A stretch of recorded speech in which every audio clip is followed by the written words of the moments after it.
Look, it's the princess. Doesn't look like the princess to me. Watch it, Hardware.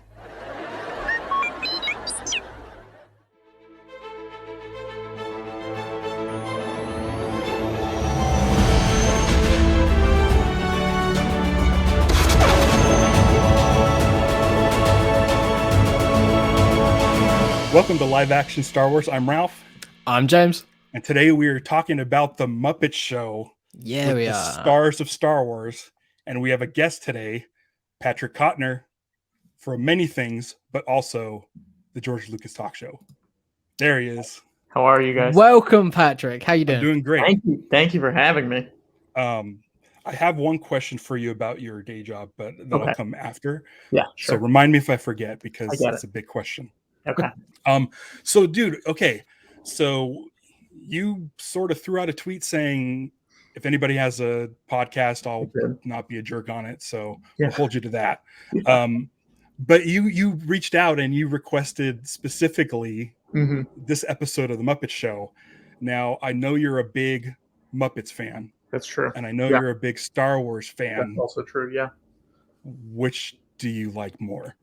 Oh wow! Like you don't have to. Like, are you like are you a bigger Star Wars fan or are you a bigger Muppets fan? Maybe I would say, would you be a Muppets fan longer than a Star Wars fan?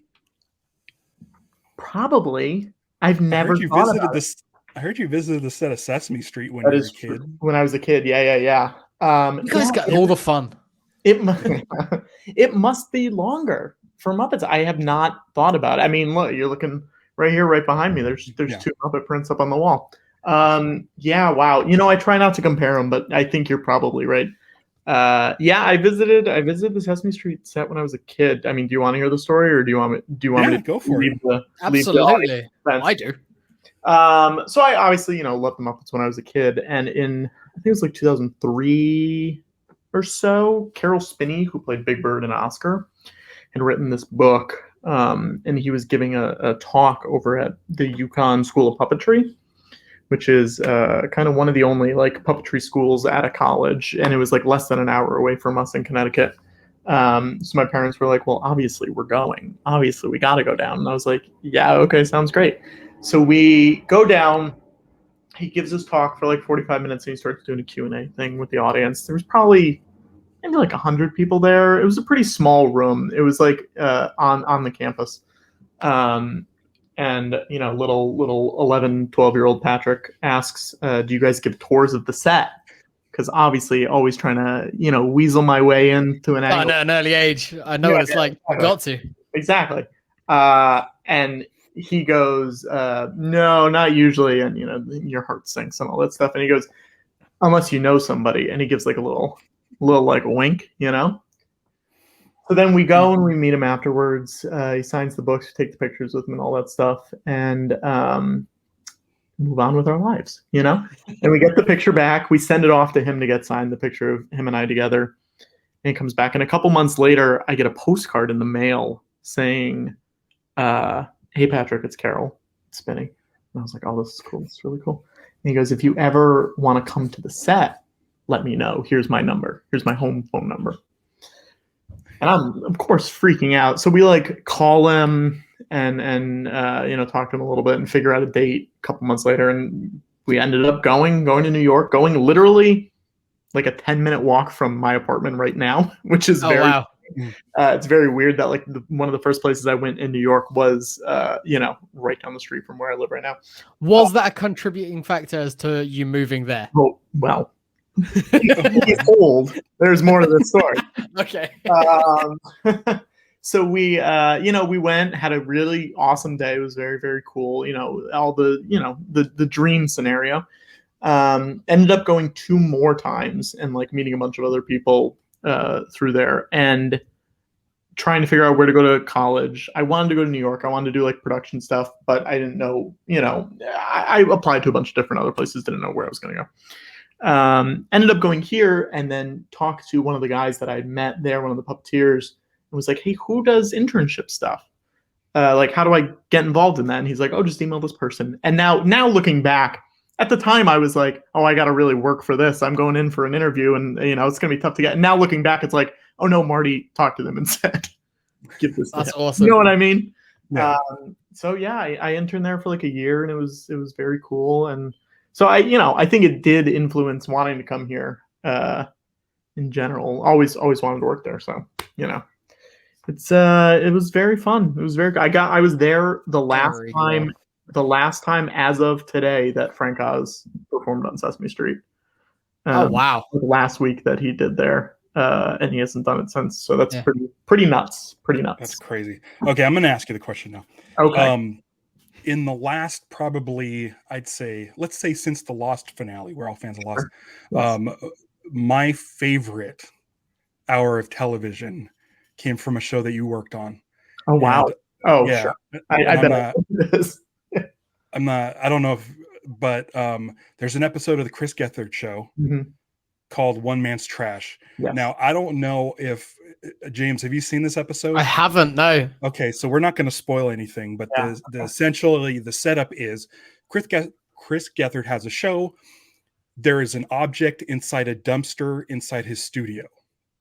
And Chris will not show what's in that dumpster unless somebody in the audience or online or the two guests, Jason Mantzoukas or Paul Scheer, guess what's inside. So if they don't guess, it gets wheeled off at the end of the episode. Nobody ever finds out. If they do guess, it gets revealed. That's it. Love it. Right. And so you're a talent booker on that show. Yeah. And little bit of a spoiler, the object inside is a person. It's a person. So I'm not going to spoil it because it's seriously one of the most entertaining and fascinating episodes of a television show in life. Is this available for me to watch anywhere? It's on YouTube. It's on YouTube. Brilliant. I'm doing that after I finish. And it's going to be put on my gravestone. That's so you were like totally instrumental in this. Yeah. I don't know what to say about it. I just want to let you know, I think it's amazing. Thank you. And the way it all unfolded, clearly it seems like some editing went into it. That the show might have been a lot longer. Yeah, the show was longer. I will say this, and this is a scoop that I feel like a lot of people don't know. There is another video on YouTube that is a camera inside the dumpster. Oh. And it does show the entire unedited episode. So you do get to see a little bit more. There's like 20 or 30 more minutes. James, I don't care what you're doing. If it makes it easier to talk about it, I'm just saying, don't.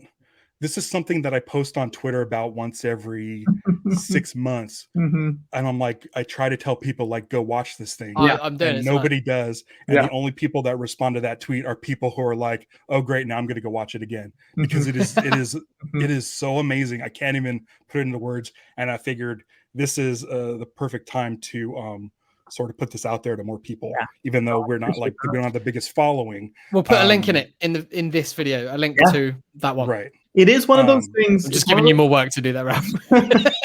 It's one of those things that like worked out so perfectly. Like every aspect of it worked perfect, and it's one of those things that could have gotten messed up 500 different ways. You know, and you were in there from the beginning, I'm assuming, so you knew the whole time. Yeah. Oh, yeah. So you had the added pressure of hiding it. Yeah. My whole night was running back and forth, making sure that the thing inside the dumpster was okay, and that Jason and Paul was okay. But Jason and Paul couldn't know that there was a person inside the dumpster. So it was literally just like I was just leaving them alone for a little bit to like go check in and be like, "You good? Okay, great, thank you. All right," and then going back. I can't wait. Yeah, I can't wait to watch this. It's wild. It's truly wild, and I'm happy that people are still finding it. I'm happy that people are still posting about it because it's, there's a lot of really good episodes of that show, and I don't think it got the attention that it deserved. And it, really proud of it. It definitely didn't cross the Atlantic. Like no one over here. Listen, it was on two stations in the U.S. that we've jokingly said over the years were glorified radio stations because nobody was watching them. Like, one of the stations ran a show called Impractical Jokers all day, and that was all that their fans watched on that channel, and they refused to watch anything else that got put on. And they went on to the Chris Gethard show, and got to try to get viewers wherever you can, Yeah. Tell us about it. Listen, I can't recommend that episode enough. I've watched it several times. It's good. I was gonna say, I always tell people you can skip. Listen, he can take off his yeah. No. Put him back. I'm not gonna say. All right. I'm not gonna say because I want people listening. I'm just gonna say. Usually, I tell people it's all right if you skip the vacation Jason stuff in that episode because you don't have any context of what that means. Yes, but but listen, Riley's very funny. Riley, if you're listening to this, I love you. I think you're very funny. In context, it doesn't matter for that episode. Right. But it'll make you, if you do watch that episode, watch the following episode with, I believe it's John Hamm. John Hamm in a giant wrestling outfit. And it's all on YouTube. Chris Gethard's YouTube page. So anyway, there's that. Let's talk about shows you didn't do talent booking for. Yeah. Weren't even alive for. And I'm still mad that I didn't, Yeah. But if you did, this guest would probably be on a lot sooner than season 4. Season 4, episode 18. No, 17. Yeah. 17. Right. Still. Well, it's still 17. I know there's a couple episodes of the Muppet Show that aren't on Disney Plus. That's true. I mean, that's what is listed online. Is season 4, episode 17. Okay. I'm not sure how far through. I believe they're both season 5 episodes, though. Oh, okay. I'm pretty sure. So it wouldn't matter. Which I still want to see that Brooke Shields one. Yeah, you can find it online if you really want to look for it. It's out there. Yeah, but she got canceled. She got canceled. Yeah. So yeah, the Muppet Show, starring the stars of Star Wars and Mark Hamill, who in this universe is cousins. Skywalker. Yep.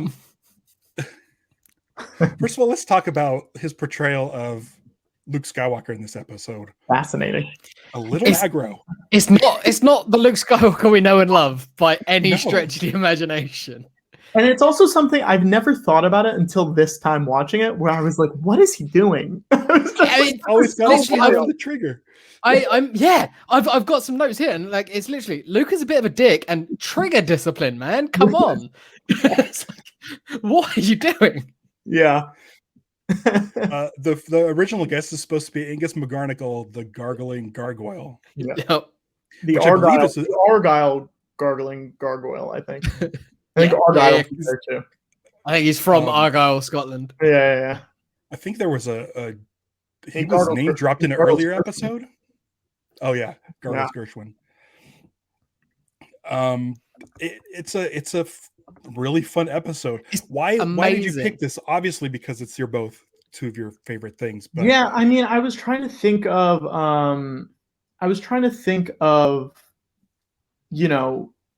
live action Star Wars stuff that wouldn't. This is obviously pretty well known, but like things that aren't the holiday special or the usual stuff. And I just felt like this is probably what I'm most suited to speak on.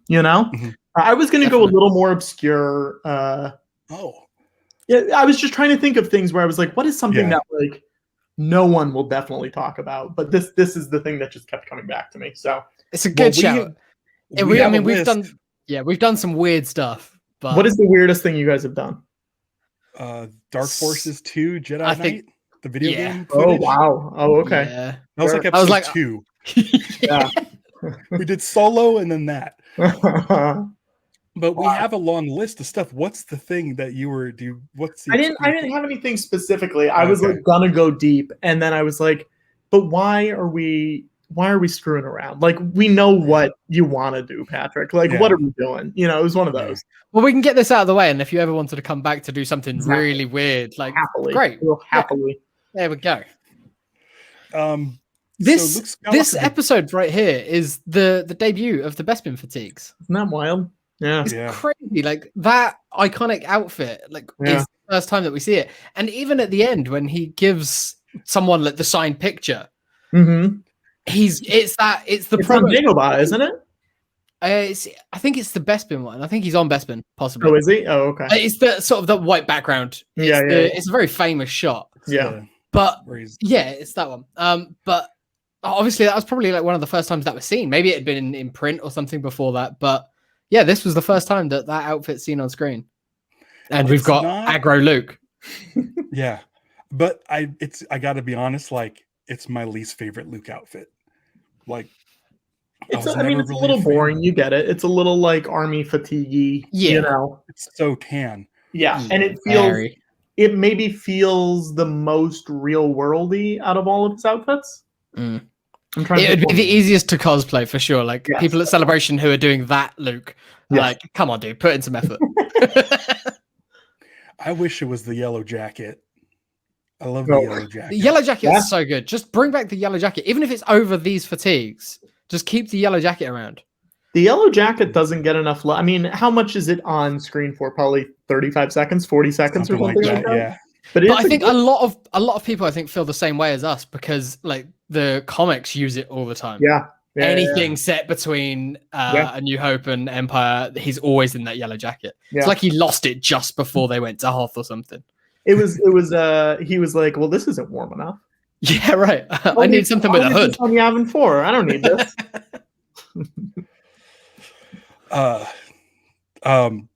Speaking of Empire jackets, I need one of those crew jackets. Very cool. Blue crew jackets. Someone gets, I just literally watched this right before recording. I believe it's Scooter gets a hyperspace telegram. Yeah. Thought that was interesting. We don't see a lot of paper in Star Wars.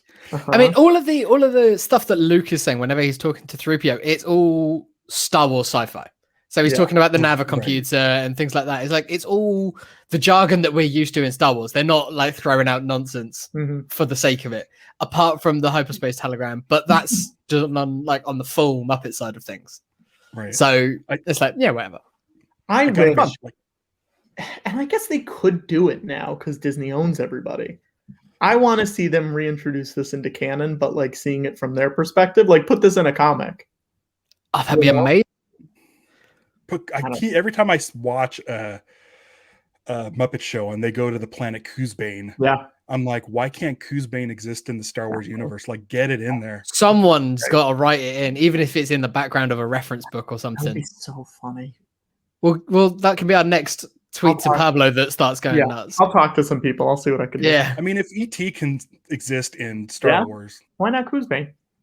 Coosbane would be great. I mean, you don't have to make him so Muppety. Yeah. If you're like, if they do another Senate scene in like Andor or something like that, and you see all the little pods, and it's like, oh look, there's E.T., there's freaking Yak Face. Hey, are those Coosbanians? What is that?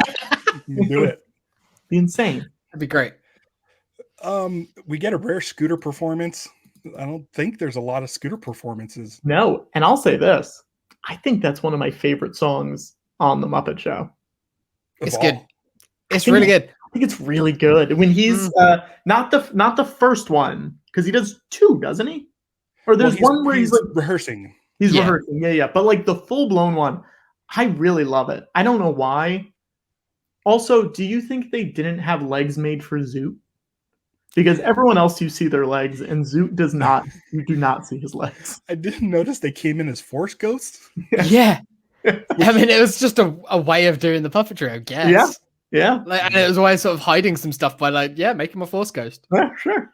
They were definitely playing with some effects and stuff through this entire episode. They were like, cool, we've got Star Wars, let's do some weird stuff. Let's get a bit weird with it at times. Yeah.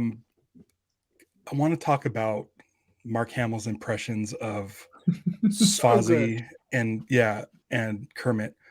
They're so much better than Rich Little's. Oh, yeah. Like, I watched the Rich Little episode, and he's like, his whole thing is impressionist, and I'm like, oh, his aren't very good. And I forgot that Mark Hamill did them in this, and they're so great. Yeah, and they're like really this great. is, I'm guessing this is before like we knew that Mark was this amazing voice talent as well. Yeah. This is just something that he did, and like he wouldn't have even been known as like the song and dance man that he is now either. Yeah. Like this is so Mark Hamill. This is also before he did Broadway too. You know what I mean? Like this, pretty much at this point, he's Corvette Summer, New Hope, and that one like Western show that he did for a little bit. Yeah, but when he comes out as Mark Hamill in his sweater vest, like it's the most Mark Hamill. Yeah. Like he's got it's all of the over the top, just sort of fun that he's having with it, and he loves being there as well. Yeah, and Kermit doesn't. No, Kermit doesn't give a shit. Like, neither does Fozzie. Fozzie's happy to see him, but he's still like, yeah, your impressions are crap. Like, what are you doing, man? So in your brain, we first see Frank Oz show up as Fozzie interacting with, is it Mark Hamill or is it Luke Skywalker? I don't remember which one. But with Luke first, because he's like, oh my God, you're Mark Hamill. And he's like, no, that's my cousin. Let me go get him. Right. In the fatigues, like, it just happened. Like, this came out, I think this came out February 21st, 1980 in the United States. Yep, so 29th almost exactly, what, 4 months, 3 months before? 3 months? Was it May? Yeah. Is that when Empire came out? Yeah, May. I think it came out May 21st. Wow. Yeah. So just, I mean, I don't know. It just makes me happy. I don't know if I have much more to say to it than he's the guy that did Yoda. He's the guy that did Luke. And they're both doing the same thing. So I had that question. Was it like well known beforehand that Frank Oz was going to be in Star Wars? I imagine it had to be announced, right? But I suppose, like, was Frank Oz a big name amongst people that weren't like big into the Muppets? Like, if you knew the Muppet Show, that's the thing. Here's like, the thing. I think everyone was into the Muppet Show at this point. Well, yeah, I mean, everyone was into the Muppets, but did people know who was playing who I and don't things know. like that, other than Jim Henson, because his name's all over it? Yeah, I don't know. It's an interesting one. We're all like just a little bit too young, I think, to be able to pull that from memory. Yeah, I guess so. We know you were there, Ralph, but like I had just turned 3 when this came out. Yeah, so you're not gonna know who's like behind the camera of the Muppet Show. Yeah. I guarantee you I watched this episode when I was a kid. I don't remember it, but my mom told me, like, after I saw Empire Strikes Back, I'd grab the straight attachments off of the vacuum cleaner and run around the house and start swinging it at stuff. That's amazing. Making lightsaber sounds. So I would have been 3 then. So I would have known. I definitely would have seen this episode. If not, I'm gonna go yell at my mom. I think the first time... my brother would have been 3 years old as well. My sister was born December of 1980. So yeah, like, it would have just weird thinking that it was only my brother around of the 3 of us. I got this when Time Life put out a bunch of VHSs of the Muppet Show in the early 2000s or so. It was not every episode, but this was one of them. And this was probably, I remember it being like a good VHS. Like, it was like 3 good episodes on it. Did it come with a free watch? I don't think it did. There was a commercial. Now I'm going to Google and see what we're on the. I'm obsessed. There was a commercial for the Muppet Show on VHS, and they did a parody of the Muppet Show theme. Mm-hmm. Oh, it might have been for the Muppet movie. I don't remember, but I know they sang the Muppet Show theme as a parody. Yeah, and the line was, "You get a free watch," and then the audience says, "Did you say get a free watch?" And that line always gets stuck in my head when I watch the shows, where I respond, "Did you say get a free watch?" And I can't find that commercial online anywhere. So it was Star Wars, Paul Simon, Raquel Welch, which is like, oh wow, pretty good. Oh. It's a pretty good Paul one. Simon one's great because was that all from this season? Like one song. Was that all from this season? That's a good question. No, I don't know, but Paul Simon is 5, Raquel Welch is 3. Okay, so this was right in the middle. Yeah, this is a good chunk for me because after Mark Hamill's episode, it's Christopher Reeve, then Linda Carter. It's amazing. It's a good triple chunk right there. But yeah, that Paul Simon episode's great because he sings like 4 songs on it. Yeah, it's really good. Chewbacca can't dance is one of my notes. I mean, yeah, but also we've all seen Peter Mayhew. That man can't dance. Like, you can just look at him and go, that guy's not going to be like busting a move out of the dance floor, is he? Can I tell you a little Peter Mayhew on the Muppet Show story? Please. Yeah. So this, and I feel comfortable saying this because she said it when she was on the George Lucas Talk Show. We had this woman, Raleigh Cruson, who's one of the builders for the Muppet Show, and still is today. Like, she still works with them. But she said when they were filming this episode, they went out and they were partying. They were having a bunch of parties, and they all got really drunk, and they were doing spin the bottle. And she really wanted to kiss Mark Hamill. She really, really, really wanted to kiss Mark Hamill. Like, I get it. You know, I understand. Who wouldn't? He's a hunk. And she landed on Peter Mayhew. Guess what? she made out with Peter Mayhew. Good for her. Yep. Whoa. Good for her. Good for her. Yeah. That's a cool dude. Yeah. Yeah. She probably needed an apple box. But and she's also very short, so she probably needed like 4 apple boxes. oh my gosh. She stood on top of R2D2.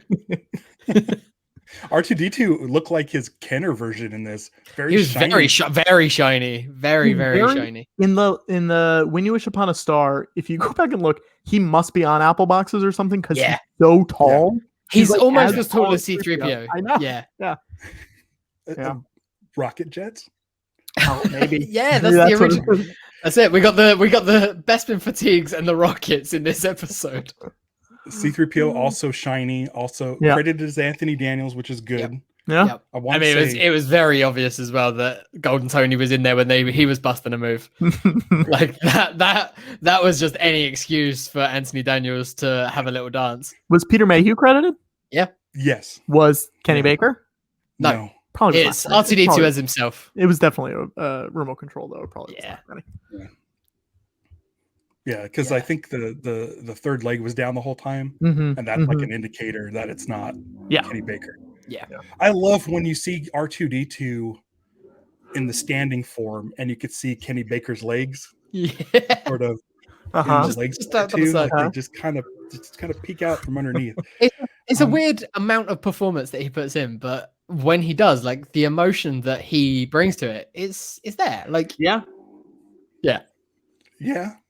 I mean, of all of the original cast, he's definitely the most replaceable. But I mean, it's still nice seeing it's nice seeing him when like he got a consultant credit and things like that. I like that.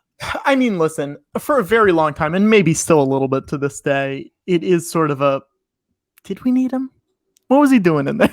Yeah, I'm very happy. I'm very happy that they used him and that he was able to. Bring life to it, but there's a lot of stuff where I'm like, and even when they, even in like episode 1 or episode 2, when they were like, he was in there, I'm like, no, he wasn't. You didn't put him back in there again. Come on. It was like they probably put him in one shot to say so. Yeah. Kind of like Peter Mayhew in Force Awakens. Force Awakens. He did all the chewy sitting. Yeah. But I have a weird Kenny Baker story. I was on my way back from Celebration 3, so Indianapolis in 2005, and we were in the airport. My stepdad was a pilot for British Airways. He knew a lot of other pilots. Your stepdad Chewbacca? Oh, that'd be amazing. Sorry. Okay. But he so we were in the airport waiting to come home, and it was me and my mum had gone to that one because she was like, yeah, I'll go, that sounds fun, I'd love to do that. He was working, but he knew other people and he'd put in a good word for us to get free upgrades and stuff.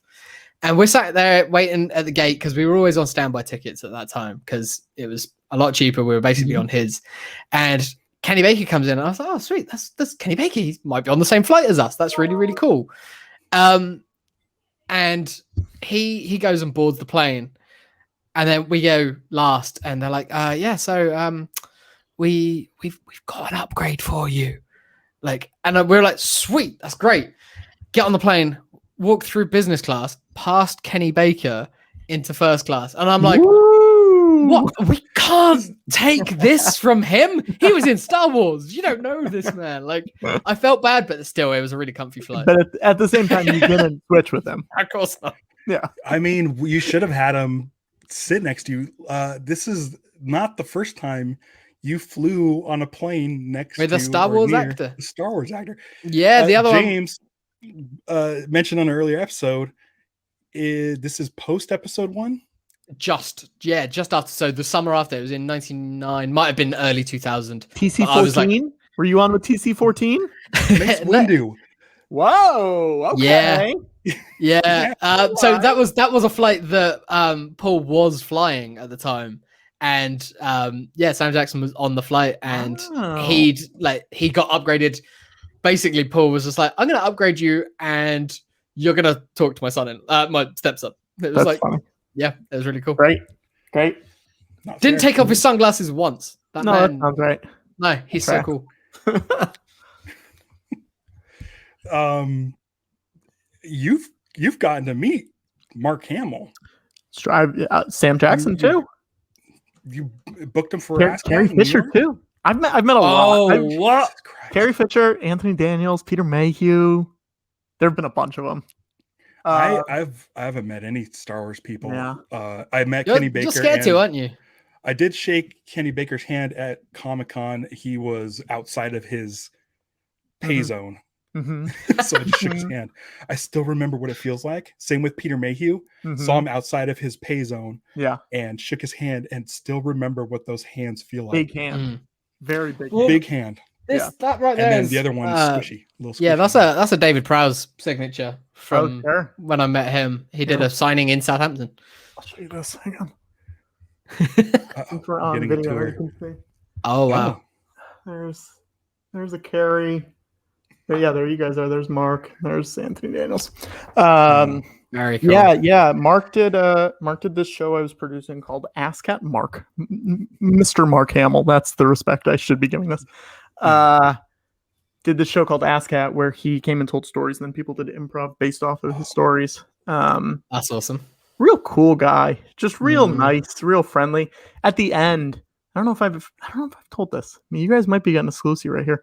At the end, he was we were like, oh, you should wait a few minutes before you leave because people are going to be like waiting around. Yeah, And he goes, well, what if I just stand at the exit and like take selfies with everybody? That'll help them move along. And I was like, what do you? No, no, you can't do that. No, let them go. But it was like such a nice thing that I feel like a lot of people would not do. And it was so unexpected and just like, he didn't need to do that. He didn't need to offer that. Like, that's so good. You can make so many people happy. It's such an easy thing to do. Millions of people happy. Yeah. Yeah. I think that's what comes across. That's what comes across with Mark is that he knows full well that just by being in his presence, it's going to make that person's day. Yeah. And he appreciates that to such a level that he's willing to do it. I love that. Like it always comes across as Yeah, well, he was exactly what you wanted him to be. What did we talk? We talked about Abbott and Costello Meet Frankenstein because I knew he liked old monster movies and like those kind, the 40s comedy and stuff like that. But I was like, I'm not going to talk to him about Star Wars. I'm not. That's what we joked on the show. Don't want to. Yeah. What's he going to say? On the show that we're going to get him on. Yeah. Just to talk about Wing Commander. Yeah. We keep saying on Lucas that we want to do an episode called Hamill Barbera, which is just him talking about Hanna-Barbera cartoons. Be great. Yeah. Yeah, I'd watch that. Yeah. We'll see. And if we keep putting it out into the universe enough, maybe it'll happen. Yeah, this is it. I feel like I have a connection to him. But I just am so afraid to reach out. I get it. You have a legitimate show in ASCAT, like I've heard of ASCAT. Yeah. I've been to ASCAT shows out here. And but I mean, asking him would just be a nightmare. I don't. Yeah. He also doesn't do a lot of stuff. No. They're very picky and choosy with what they do. He knew this guy, Anthony Atamanuik, who is an actor, the President show. Yeah. But he liked that show. So we at least had that in a little bit, like that Anthony kind of asked and I asked at the same time. So that definitely, we should probably add more political shit to this show. Yeah, I think that'll help. That'll help. I definitely have the same political ideals as he does. So I don't run around saying like death to the empire or whatever he was saying in the Muppet Show.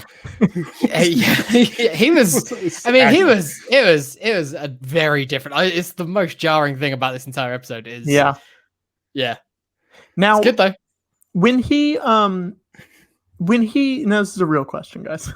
When he hijacks the swine track, let's move back to serious territory. When Luke hijacks the swine track, he's pushing buttons, he's flying that ship, but in the reality of that show, he's just on the stage facing the audience. Right. What does he think he's doing?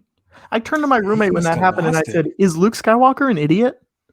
That's what I said. Is this a fever dream from the cave? Oh, is this what's happening in the he goes when he's knocked out? Into the cave and breaks through the wall Sure. Thinks Chewbacca is missing for some reason. Well, wow, instead of him, he's on Bespin. They don't know where, Yeah.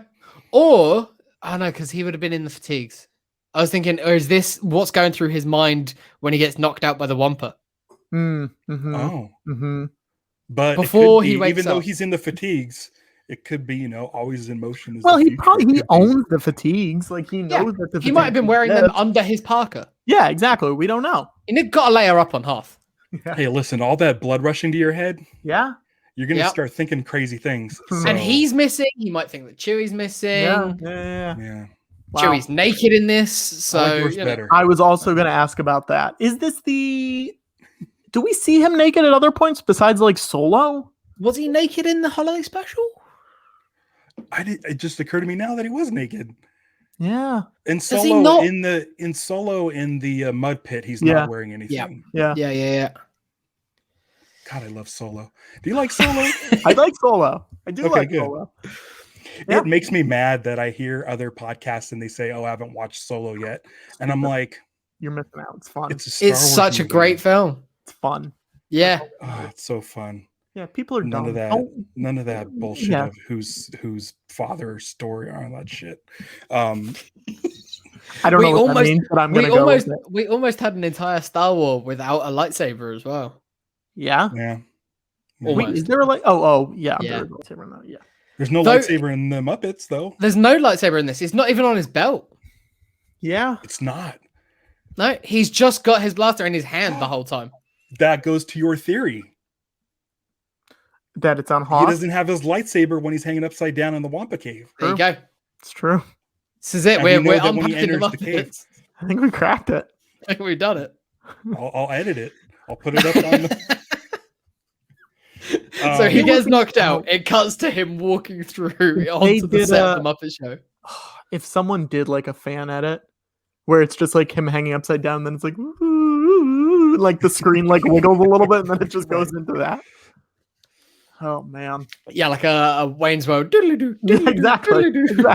But speaking of like the audience, like growing up, I 100% believe that the audience was filled with Muppets because we did see that. Yeah, but it extended beyond the Muppet Show for me into like the Flintstones, where I thought there was an audience of all cartoon characters. Bunch of birds. Like, why? I mean, it's been said a million times at this point, but like that's why the Muppet Show is so groundbreaking, because it's the show within the show sort of thing. Yes. Yeah, and the audience laughs at what's going on behind backstage. Yeah, it's like there's a window over here. It's like you got the stage, and then also you can watch that. Yeah. It sort of changes if you think about the things going on backstage as them also performing. Like if they know that they're being watched there too, it changes that show a little bit. I don't know. I've never thought about. There's like the counting sheep joke, which takes place backstage. Like we try to count each other, but by the time we start fall asleep, yes. It's like no one talks like that, so it would be full performance. They fully know well people are watching them. Not at all Star Wars related, but this episode of the Muppet Show related. Ramalama Ding Dong, banger. Yeah, good song. I really enjoyed it. I thought it was a really great song. The other one was Three Little Fishies. So, did you go back and watch this on Disney Plus? Right. I did watch it on Disney Plus, and it's cut out of Disney Plus, right? Is it?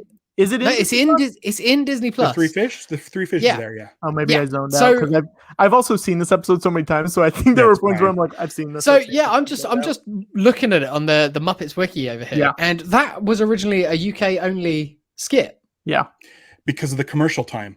So the UK would have less commercials, so they'd fill. I'm guessing it aired on the BBC over here at the time, or something where we don't have commercials, but. Yeah, because I mean, at the time, Channel 4 wouldn't have even existed, so it would have been like the BBC and ITV. So it would have been on the BBC. Most of the episodes were like 2 minutes longer, and they would put some sort of one more. It would be like a oh god, what is the Three Fish? It's not parlor house songs. It's like pool hall songs. You know, just yeah. There was a lot of those kind of songs, or like old songs. It was definitely like the most out of the show. Like it didn't relate to anything else in the show. It felt like sort of just it's definitely skippable. They probably, and I don't know if this is true, but this is what I would do if I was in charge of production. You just like hold 2 weeks and then just film like 40 of them back to back to back. Have a bunch and then just insert them. Yeah. It's like that's what SNL does with like their commercial parodies. If they don't have a host in it, they'll just like film it in August or early September or something like that. Because you don't need anybody. So just like do it now, you know? Right. Yeah, it's smart. I like Angus, and I wish they used Angus more. He was good. Yeah. He was really fun. And it should, like fun. I figured it would be like a recurring thing where he's always the guest that's meant to be there but is then replaced. Yeah. I think he gets mentioned in an earlier episode, but you don't see him. Okay. He's in one more episode. He's in the background of Singing in the Rain in the Gene Kelly episode. And then he's in the Muppets Go to the Movies in the background. And he's in the audience of Muppets Tonight. And that's it. Wow. Yeah. Yeah. What an underused great character. Yeah. So in Muppets Tonight, did they have to go and recreate him? Don't these things like disintegrate? Yeah, but some of them, there's some. If they're so like, not used, then I don't know. There was, what is it? Is it Guy Smiley? I think they just use, or they're still using the original Guy Smiley or something like that, where you're like, how does that still exist? Like, how did that not? I don't know. Sometimes if they just put them in a drawer for a long time and don't touch them, then it's like, it's still okay. I don't know. So as more of a Muppet Show aficionado than definitely I am, and probably more than Ralph as well, was there many other episodes where there was the guest and like characters? Because as I was scanning through to find this episode, like this was the only one that I could see. I don't think anyone else is in character except for like Mum and Chance, the like mime troupe. Yeah. Are there any other characters? I don't think so. I don't think so. Even if you watch like the Christopher Reeve episode, I don't it's not like he's going to drop in as Superman, is it? I don't think they say the word Superman once. Yeah. Weird. I think they do with Linda Carter. I think she does a bunch. Miss Piggy dresses as her. Yeah. Or something. But oh my gosh, Miss Piggy dressed as Princess Leia. So funny. So good. Was it doing it for you? Well, what's funny, but still in 1980, it's the thing of the triangle. Who's Leia going to end up with? Yeah. So, it's there all the way through Empire. Like it's this episode does have one of the things that I think has aged the worst for the Muppets, which is all the piggy fat jokes. Which I said this. Like, yes. Oh, okay. Let's maybe. It's not as bad as other episodes. No, she cuts him off before he says it. Yeah, but I was going to say, but like aggro, we got aggro Luke Skywalker fat shaming Miss Piggy. Right. It's like, come on, dude, get your finger off the trigger and stop doing that. Yeah. In a universe where Jabba exists, you can probably lay off. Yeah. Well, Luke hasn't met Jabba yet. No. So and he doesn't know. See, this was the other thing. Is like they always refer to him as Chewbacca the Wookiee. It's not just Chewbacca. It's not Chewie. Like it's mentioned a couple of times at the end, but it's Chewbacca the Wookiee in the same sort of way that we say Jabba the Hutt. Yeah. All right. But like as we know, like from the Greedo scene, like in that, it's just like tell Jabba. It's not tell Jabba the Hutt. It's they talk about him like he's a person, not a person who is the epitome of his entire species. Right. But it's interesting that they sort of were really pushing the Wookiee thing home. When is the first time they call him Jabba the Hutt? Is it in the Return of the Jedi crawl? Maybe. I think. No, it's on Hoth. It's Han saying, "Oh, if I don't pay off, when he's talking about, I'm a dead man." Yeah. Sure. Yeah, when he's talking to Riken, I think that is it. Okay. That's the first. That's the earliest that I can think of. That you pulled that up very quickly, so I'm impressed. That's what I do. Yeah. I don't know what else I have to say about this other than the ending. You have Star Wars, you have Muppets, and you have Disney. They're singing "When You Wish Upon a Star," and it's like very, very strange in front of the castle. Yeah. All you need is like Iron Man. You can add him in. They can put him in. Iron Man flies over, and then and Wally. Wally would be a great Muppet Show guest star. Really would. Yeah. Really, really would. Are there any other Star Wars characters who would be good Muppet Show guest stars? I mean, I don't think Harrison or Carrie in 1980 were going to be good guest stars. Carrie might be okay. Well, Carrie might. It depends on what day of the week you catch Carrie in 1980. I think. Well, she did do the SNL, which aired the day before the holiday special. Oh wow, I didn't realize that. Yeah. Wow. Huh.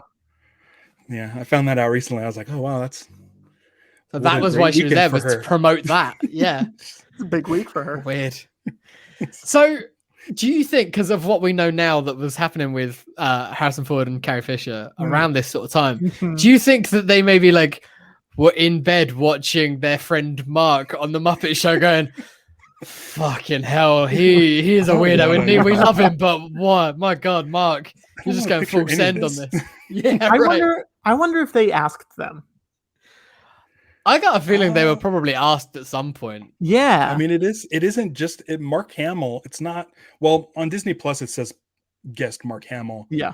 But like on IMDb, it says the stars of Star Wars. Yeah. It's the Star Wars and Mark Hamill. I mean, I imagine they probably got him because he did so much stuff with Frank and the other two did not, so I imagine they were probably like, oh, get him. He's the one. Well, he also just seems like the one who was probably watching the Muppet Show and loved it. Yes. Yeah. But Harrison Ford probably getting ready to work on Raiders. Time. Yeah. And then probably Carrie Fisher on Blues Brothers, right? Wasn't that 1981? That was 80, I think. Yeah, somewhere around there. But anyway, I mean, around there. Yeah. Busy. Everyone's busy. Movies. Yeah. But as far as guests, I think Yoda would be great on the Muppet Show. Yeah, I mean, I can imagine his dance moves. Wow, and also, and like just the jokes between Piggy and Kermit, like is there something you're not telling me? Kind of. Yeah, just him singing like Eleanor Rigby or something. Like I don't even know what they're singing. I'm just trying to think of like other songs that they would have had at that time. Him singing like some old, British, some British song. That'd have been great. Yeah. Yeah. Anyway, that's my pick. You guys don't. Good answer. James would probably say Wedge. Dennis Lawson. I don't think Dennis Lawson's gonna do it. Who might be fun? Billy D. Williams might have had fun. Billy D would have been great. And I also think that Ian McDermott, Ian McDermott, I think he would have been fun on there. I think he's a song and dance man at heart. Yeah. So you guys are talking about actors. I thought you meant who in Star Wars. Okay, fine. Character-wise. We'll change it. But Billy D, I'm surprised wasn't a guest on the Muppet Show. Zuckus. Yeah, Zuckus and Forlom. Put them on as a double act. Mm-hmm. Yeah. Like Mum and Chance? Yeah. Dengar pops over in the background. Yeah. That's still, Yeah. Do you have anything else to say about this episode? I loved it. I thought it was amazing. I think when Disney Plus came on, I watched this one first and then went back and watched the series. And now watching it again a second time after this, it's a really, really like top tier episode. Yeah. Like I watched it, I'm like, oh, that's great. And then I watched the rest and I'm now realizing, this is like, I think all the jokes are solid. Yeah. Yeah. And I think all the songs are solid. Pretty much everything in it is like pretty solid. It's sort of the epitome of what the Muppet Show did so well. Yeah. It's irreverent, it's funny, it's poking fun at itself, it's poking fun at the guests, but never in a real mean-spirited way. It's just good. Yeah. Yeah. I loved it. I thought it was amazing. I say watch it. If you don't have Disney Plus, you can find it online pretty easily, I think. If you don't like Star Wars, I mean, why are you watching our show? But like it's a fun episode of the Muppets. If you don't really like the Muppets, watch it for the Star Wars and you'll love the Muppets afterwards. Yeah. And it's great because it's the characters. What are you doing? I mean, really, what are you doing? What are we doing here? Come on. Yeah. Patrick, anything you want to promote? Check out the George Lucas Talk Show. I'll give a little spiel about what it is. It's hosted by a comedian named Connor Ratliff and another comedian named Griffin Newman. Connor plays George Lucas very lovingly, very tenderly, very nicely. Retired director. Yep, retired filmmaker, George Lucas. Griffin plays Watto as his sidekick, and they host a talk show with guests coming on as themselves. we've had Whoopi Goldberg, we've had John Hamm, we've had Kevin Smith, we've had, and then there's like Julian Glover came on, like an insane amount of people this past year. We've done, I think it was like 330 hours of stuff. So Julian Glover, really? Julian Glover, yeah. And then when Watto popped on, he said, "Oh, look, this one has a nose," and that was very funny. So I always recommend finding a guest that you like and then watching that episode because it's you'll be more intrigued to watch it. I think it's all on IMDb, so if you want to just search there, you can see all the guests back to back to back. It's all on YouTube, and we're doing shows about once a month or so, streaming live.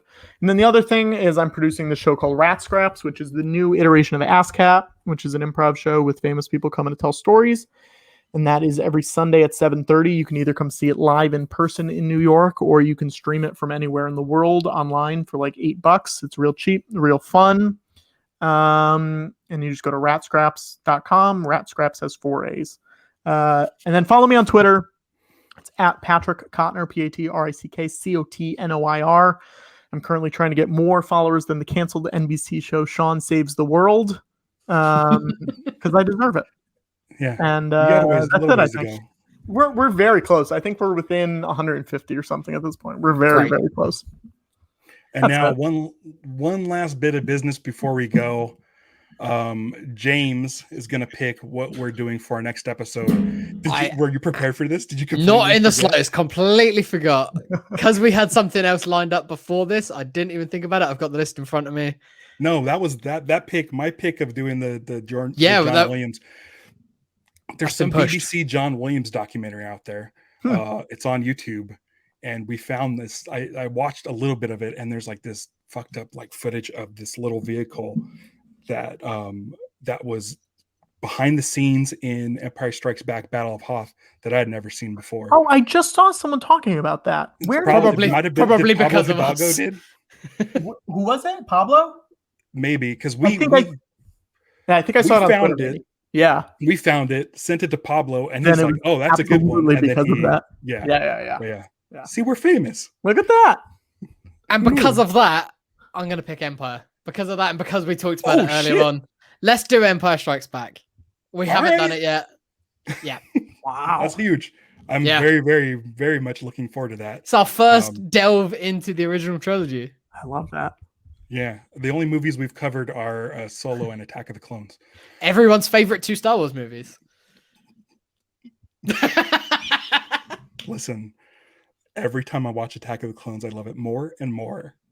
To hop in here, I apologize because I know my time is done. But when I was a child, Attack of the Clones was my favorite Star Wars movie. Oh my god! And my grandpa the fact walked that you're out. Saying when you were a child, my grandpa walked out when we were in the movie theater. He left, and I did not forgive him for a very long time. I don't think I said it on our Attack of the Clones episode, but it's probably the Star Wars movie that I've seen in theaters more than any others because I had a cinema pass, like at the time that year that in 2002 when it came out. So I just went every week, like 2-3 times. Guys. Kid. Yeah, I was 10. Jesus Christ. Sorry, Ralph. I was born in 1977.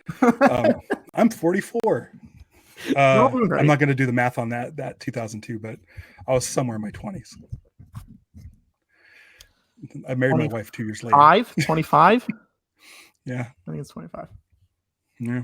And I loved it, and I should be the generation beyond enjoying the prequel. I lost a girlfriend because I took her to that film too many times. Wow. Wow. She wasn't into it. I was like, wow, Star Wars, tough. This is what we're doing this weekend. I think we assumed she wasn't into it. It's fine. I get it. I get it. I still love it. I do too. I do too. It's in my top 11 for sure. Is that Swine Track? Do you think that Swine Track ship is in Rise of Skywalker? It should be, right?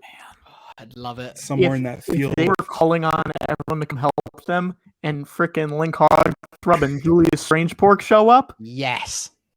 Wow. It doesn't make it into the novelization. A lot of other characters get shout outs in the novelization. They don't, unfortunately. So someone's got to be able to edit that. You could probably see out the stars in that shot and just have them fly by. You can slot it in the 0.3 second wedge shot. Yeah, right? Right. Just moving from the Falcon to the swine track. Right. All right. Until next time, may the force be with you. Punch it.